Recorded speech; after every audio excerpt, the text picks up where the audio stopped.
भारत के सबसे बड़े बिजनेस टाइकून और इंडस्ट्रियलिस्ट रतन टाटा 86 बरस की उम्र में इस दारे फानी से कूच कर गए। आइए आपको बताते हैं कि भारत का ये सबसे बड़ा सनती ग्रुप टाटा आखिर क्या अशिया बनाता है। ये कंपनी चाय की पत्ती और नमक से लेकर जंगी साजो सामान, स्टील, कार्स और इलेक्ट्रिकल होम अप्लायंसेस तक सभी कुछ बनाती है।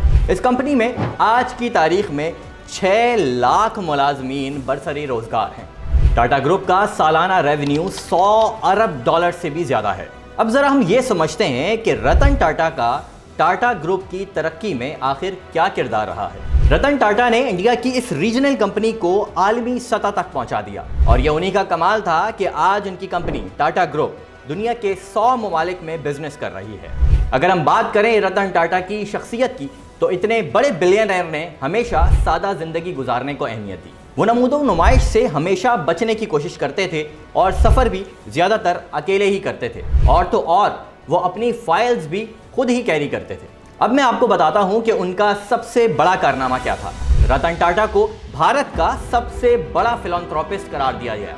उन्होंने अपने मुल्क में कई बड़े हॉस्पिटल्स, रिसर्च सेंटर्स और इंस्टीट्यूट्स कायम किए।